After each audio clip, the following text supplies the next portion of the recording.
सभ्यता का हमारे जीवन में अति आवश्यकता है। सदगुरु कबीर साहब कहते हैं, संसार में ना कोई पद के अहंकार में, कोई रूप के अहंकार में, बड़े गयो बड़ा अपनो। बड़े लोग अपने आप को बड़ा समझ के वो झुकना ही नहीं जानते।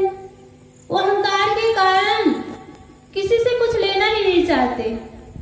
तो ऐसी स्थिति में ये साखी कहे होंगे सदगुरु कबीर साहब कि बड़े गयो बड़ा अपनो, रोम रोम अहंकार और सतगुरु के परिचय बिना चारों वर्ण चमार। ब्राह्मण क्षत्रिय वैश्य, ब्राह्मण क्षत्रिय वैश्य शूद्र।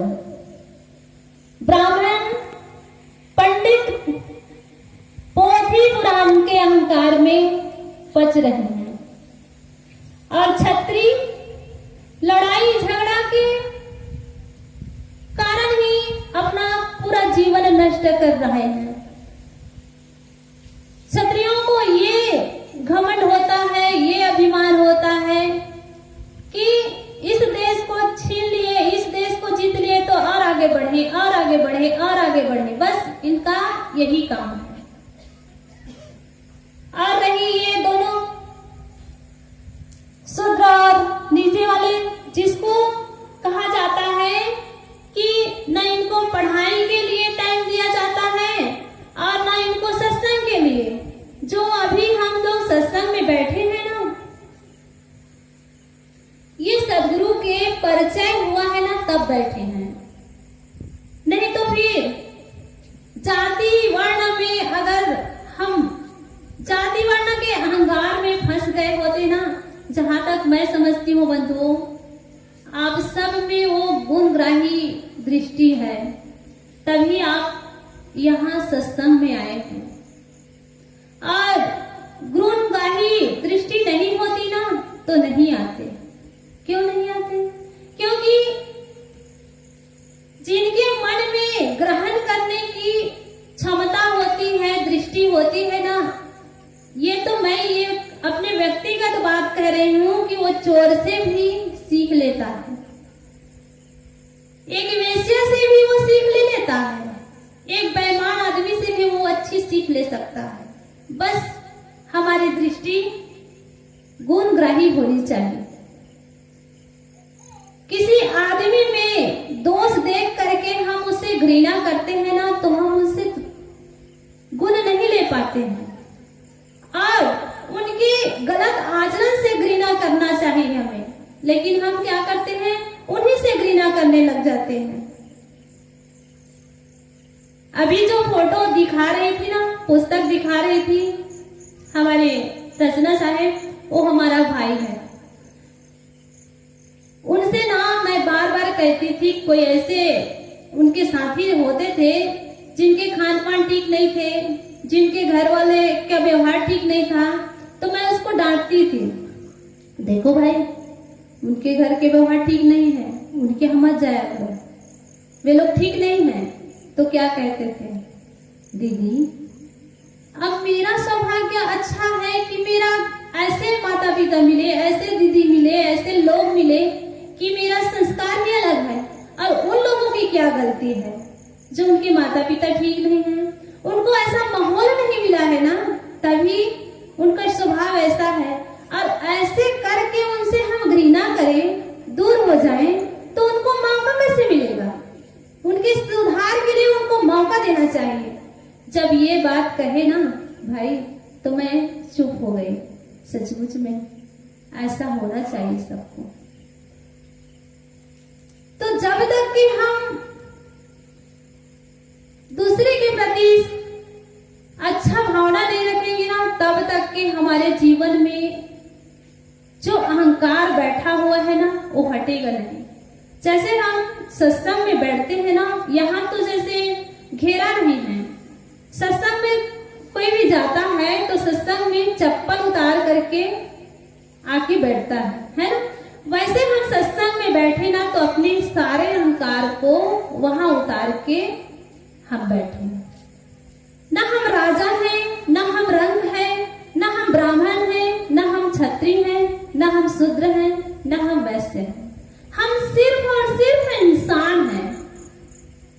कहते हैं ना, हिंदू के घर जन्मा हिंदू कहलाया, मुस्लिम के घर जन्मा मुस्लिम कहलाया, सिख ईसाई के घर जन्मा सिख ईसाई कहलाया।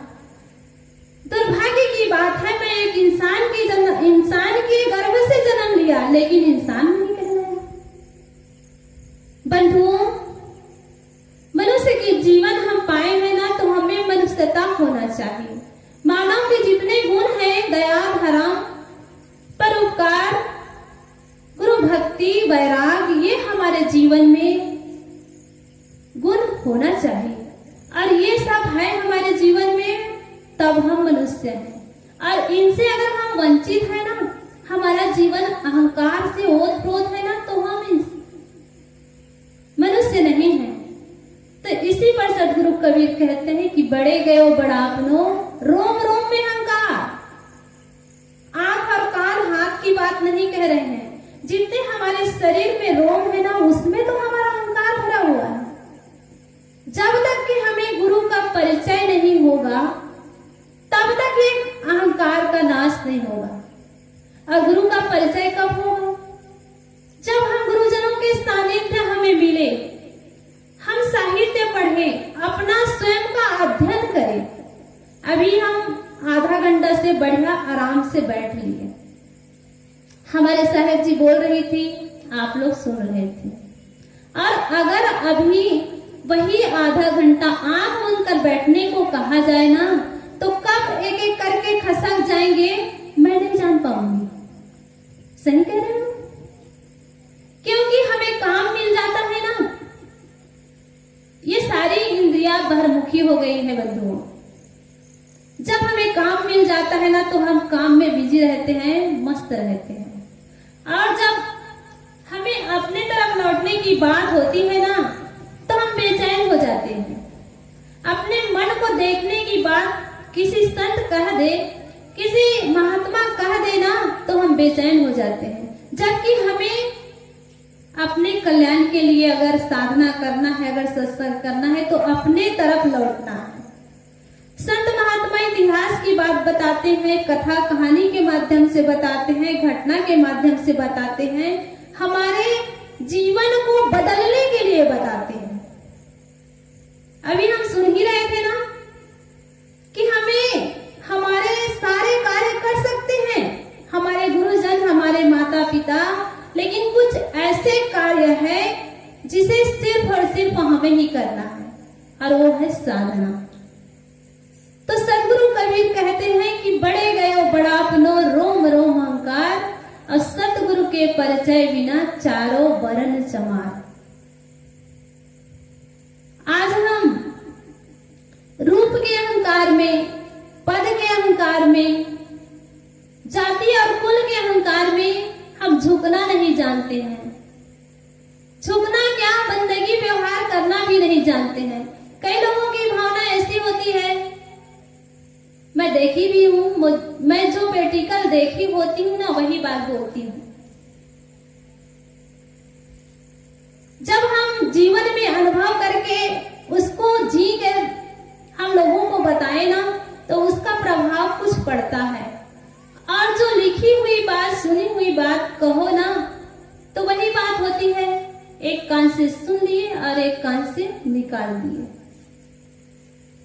श्रोता सुमति, मतलब श्रोता ऐसा होना चाहिए कि वो उनके जीवन में सुनने की ललक हो, और वक्ता का जीवन ऐसा होना चाहिए कि वो सर्वगुण संपन्न हो, रहने गहने संपन्न हो, तभी श्रोता के जीवन में भी प्रभाव पड़ता है।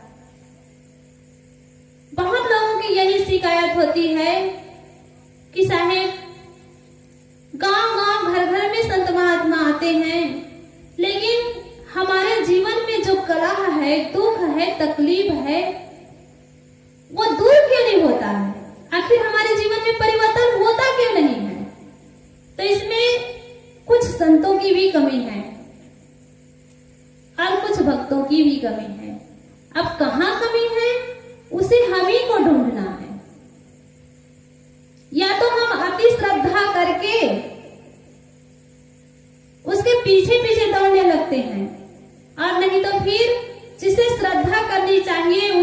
दूर हो जाते हैं। ये भक्तों की कमी है। और संतों की कमी, संतों की कमी ये है कि बोलते तो हैं मंच में बहुत सुंदर सुंदर, भगत उस समय तो बड़े प्यार से सुनते हैं, लेकिन उनके रहने कहने को देखते हैं ना तो उनसे कट जाते हैं, उनसे हट जाते हैं। तो ये कमी को हमें जानना है, समझना है और सदगुरु से हमें परिचय करना है। कौन सदगुरु? ये बहुत गहरी बात है। एक बार की बात है, राजा जनक अपने महल में सोए हुए थे और राजा जनक सोए हुए थे। सुबह सुबह की बात है, उसे स्वप्न हुआ। वे स्वप्न देखे। बंधुओं, स्वप्न में वो क्या देखते हैं कि महल में तो सोया हुआ है, लेकिन वह स्वप्न में देखता है कि अपने ही नगर में वो एक भिक्षा पात्र लेकर के भिक्षा मांग रहा है। फटे पुराना कपड़ा पहन करके घर घर वो भिक्षा मांग रहा है। ऐसे उन्होंने स्वप्न देखा और भिक्षाम देवी कहते हुए जैसे उनकी नींद खुली, वो परेशान हो गए और परेशान होकर के इधर उधर देखने लगे। देखे तो मैं तो महल में हूँ और अभी मैं स्वप्न देखा कि मैं भिक्षा मांग रहा हूँ, घर घर भिखारी की तरह एक मुट्ठी चावल मांग रहा हूँ। ऐसे करके वो बहुत परेशान हो गए। जब हम अचानक ऐसे स्वप्न देख लेते हैं ना कि कोई मर गया, या मेरी नौकरी छूट गई, या मेरा बेटा मर गया, या मेरा पति मर गया, या मेरी पत्नी मर गई, तो उसको देखना चाहते हैं वो जिंदा है कि नहीं, ठीक है कि नहीं। और दूसरी जगह है तो फोन करते हैं, कैसे हो, ठीक ठाक हो, करते हैं। तो फिर वो राजा जनक परेशान हो गया और सोचने लगा, ये सत्य है जो दिख रहा है महल, ये सत्य है कि जो मैं स्वप्न देखा वो सत्य है। अब वो परेशान हो गए। और कुछ लोगों की मान्यता भी है कि सुबह सुबह जो स्वप्न देखा जाता है, स्वप्न आता है ना, वो सत्य होता है। ये भी बात है। और यही बात हुई कि सुबह सुबह 4 पहर की बात है, 4 बजे की बात है। तो राजा जनक परेशान हो गया और परेशान हो करके जो प्रतिवर्ता पुरुष होता है ना, प्रतिवर्ता नारी ही नहीं होती बंधुओं, प्रतिवर्ता नारी ही नहीं होती है, प्रतिवर्ता पुरुष भी होता है। तो राजा जनक ना अपने पत्नी से बहुत प्रेम करता था, उनके सारे सलाहों को बढ़िया इज्जत से सम्मान से मानता था। तो उनके मन में बात हुई कि मंत्री के पास जाने से पहले अपनी पत्नी से मैं सलाह ले लेता हूँ, इसका समाधान अगर उनके पास हो तो। ऐसे करके अपने पत्नी के पास गए। अपने पत्नी के पास जाकर के वो बताता है राजा जनक की, देवी मैं आज सुबह सुबह स्वप्न देखा, स्वप्न में भी देखा कि घर घर में भीख मांग रहा हूँ। तो मैं जानना चाहता हूँ कि जो दिख रहा है वो सत्य है कि मैं स्वप्न में देखा वो सत्य है, आप बता सकती हो। तो उनकी पत्नी चुप हो गई। स्वामी, ये बात तो मैं कभी सुनी ही नहीं, मैं नहीं जान सकती। आप ऐसे करिए, मंत्री से पूछिए। अब राजा जनक तो परेशान था, वो तुरंत मंत्री के पास गए। जब मंत्री के पास गए और मंत्री सुबह सुबह राजा को देखे तो घबरा गए। ऐसी कौन सी घटना घट गई जो राजा मुझे बुलाने के बजाय, मुझे बुलाने के बजाय वे खुद मेरे पास आ गए। हड़बड़ा करके बैठ गए, खड़े हो गए और कहने लगे, राजन क्या बात है, कोई बहुत बड़ी समस्या आ गई क्या, कोई दुश्मन राजा आक्रमण कर रहा है क्या, बहुत सारी बात कहने लगे। तो मंत्री से राजा जनक कहते हैं, ऐसी कोई बात नहीं, इनसे भी बड़ी समस्या मेरे जीवन में आ गई है। अगर कोई राजा आक्रमण करते तो मैं युद्ध के लिए तैयार हो जाता, लेकिन उनसे भी बड़ी समस्या आ गई है। तो फिर मंत्री और परेशान हो गए। तो इससे बड़ी समस्या क्या हो सकती है, बताइए राजा साहब। राजा जनक कहने लगे कि मंत्री जी, मैं आज रात में स्वप्न देखा, सुबह सुबह का स्वप्न है कि मैं एक अपने ही नगर में भीख मांग रहा हूँ, भिखारी की तरह फटे पुराना कपड़ा पहन करके घर घर भीख मांग रहा हूँ। ऐसे मैं स्वप्न देखा, तो मैं जानना चाहता हूँ कि ये सत्य है कि जो अभी मैं देख रहा हूँ वो सत्य है, बताओ।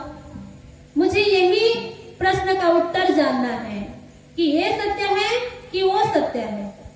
तो मंत्री भी बेकार में सोचने लगा। मंत्री कहा कि अरे ये क्या प्रश्न है भाई, ये तो बेकार के प्रश्न है राजा का भी। तो अब राजा को कैसे कहे कि ये बेकार का प्रश्न है करके सोचने लगा कि राजा साहब, ये प्रश्न का तो मेरे पास उत्तर नहीं है। जब मंत्री कहे बंधुओं कि मेरे पास इस प्रश्न का उत्तर नहीं, तो राजा और परेशान हो गया। कहते हैं ना, राजा का आधा अंग होता है मंत्री। अगर मंत्री बुद्धिमान हो ना, तो राजा अपने राज्य को बहुत सुचारू रूप से चला सकता है, और अगर मंत्री बुद्धिमान के बजाय बुद्धू है ना, तो राजा का ठिकाना नहीं। तो राजा परेशान हो गया और मंत्री से आदेश दिया कि ऐसे करो, तुम नहीं जानते हो तो सभा बैठाओ, और सभा में बड़े बड़े विद्वानों को, बड़े बड़े ज्ञानियों को यहाँ बुलाओ, और मेरे समस्या का समाधान मुझे जल्दी चाहिए। मुझे मेरे प्रश्नों का उत्तर जितना जल्दी हो सके, मैं परेशान हो रहा हूँ।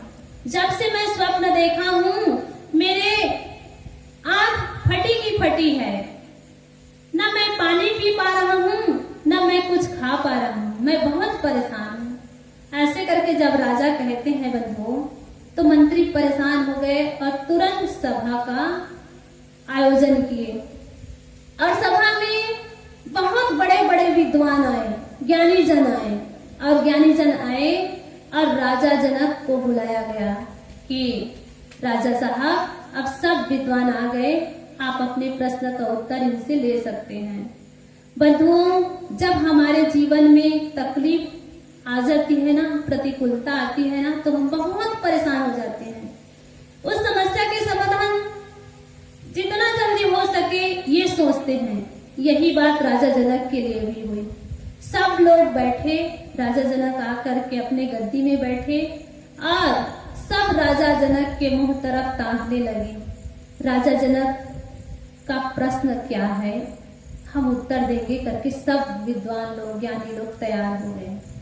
राजा जनक की बात सुन करके ही बंधुओं, जब राजा जनक कहते हैं कि मैं रात में स्वप्न देखा, और स्वप्न में यही देखा कि मैं भिखारी बनकर घर घर भीख मांग रहा हूँ, वो सत्य है कि अभी मैं राज दरबार में सभा में बैठा हूँ, ये सत्य है, यही मैं जानना चाहता हूँ। आप लोगों से निवेदन है कि मेरे समस्या का जल्दी समाधान करिए, मेरे प्रश्नों का उत्तर जल्दी दीजिए, मैं व्याकुल हूँ। ऐसे करके राजा जनक कहे, तब सब लोग अपने पोथी पुराण निकाल कर देखने लगे। बंधुओं, आप कहीं सुने हैं ये बात पोथी पुराण में होगी? कोई बता सकते हैं कोई पोथी पुराण में है ये बात? जहां तक मैं समझती हूँ ये बात पोथी पुराण में नहीं है। सब लोग देख देख करके परेशान हो गए। कोई 18 पुराण के ज्ञाता, कोई 9 व्याकरण के ज्ञाता, कोई 6 शास्त्र के ज्ञाता, लेकिन एक प्रश्न के उत्तर कोई नहीं दे पाए। बंधुओं, एक प्रश्न के उत्तर जब कोई नहीं दे पाए तो राजा जनक बहुत परेशान हो गए, और बहुत परेशान होकर के, हताश होकर के बैठ गए। कहते हैं ना, संसार में समस्या है तो समस्या का समाधान भी है। कोई ना कोई हमारे समस्या का समाधान कर ही सकता है, लेकिन उसके पास जाने की जरूरत है हमें। बात यही हुई कि उधर से अष्टवक्र आ रहे थे। उनको खबर मिली थी कि राजा जनक के सभा में बड़े बड़े विद्वान बैठे हुए हैं, राजा जनक को ज्ञान उपदेश दे रहे हैं। राजा जनक के सभा में बड़े बड़े विद्वान, बड़े बड़े ज्ञानी आए हुए हैं, तो क्यों ना मैं भी उन लोगों के लाभ ले लूं, जैसे अभी आप सब आए हुए हैं कि 2 साध्वी बहने आए हैं, तो क्यों ना उनसे सत्संग लाभ ले लें। वैसे अष्टवक्र के मन में बात हुई, तो अष्टवक्र जैसे द्वार पर आए, गेट पे आए, तो उसको रोक दिया गया। द्वारपाल लोग कहने लगे कि ये सभा विद्वानों का है, ज्ञानियों का है, और तुम तो एक साधारण आदमी हो। और साधारण आदमी भी क्या, तुम्हारे तो शरीर टेढ़ा मेढ़ा है। आप शास्त्र में पढ़े होंगे, अष्टवक्र का शरीर 8 अंगों से टेढ़ा था। आप समझ सकते हैं कि कोई इंसान एक पैर उनका छोटा हो तो कैसा चलता है। सब उसको देख करके हंसते हैं ना, लेकिन हंसना नहीं चाहिए बंधुओं। तो अष्टवक्र को देख करके द्वारपाल हंसने लगे और कहे कि तुम्हारी सभा नहीं है, ये बड़े बड़े विद्वानों की सभा है, तुम्हें हम नहीं जाने देंगे। हट कर दिए अष्टवक्र, नहीं मुझे जाना ही है। तो द्वारपालों ने कहा कि हमारी नौकरी का सवाल है, हम नहीं जाने देंगे। तो कहे कि नहीं मैं जाऊंगा। तो ये लोग परेशान हो गए और कहने लगे ठीक है, अगर तुम जाना ही चाहते हो तो ये घंटा बंधा होगा, अब इस घंटे को आप बजाओ, आवाज लगाओ, जितना तुम्हें ज्ञान है, जितना तुम जानते हो उतने बार बजाना, और फिर हम आपको जाने देंगे। तो द्वारपालों की बात सुन करके अष्टवक्र घंटा बजाने लगे बंधुओं। तो वो कितना घंटा बजाए? 18 बार नहीं, 18 पुराण होता है, 6 शास्त्र होता है, 9 व्याकरण होता है, और बहुत सारी उपनिषद भी होती है। तो अष्टवक्र घंटा पकड़े और अनगिनत बार बजाए। सब लोग द्वार की तरफ देखने लगे, अरे हम तो बस 2 शास्त्र जानते हैं, कोई कहे 3 जानते हैं, कोई 6 जानते हैं, कोई कहे मैं 18 पुराण जानता हूँ, लेकिन ये कौन सा विद्वान है, कौन सा बड़ा ज्ञानी है जो अनगिनत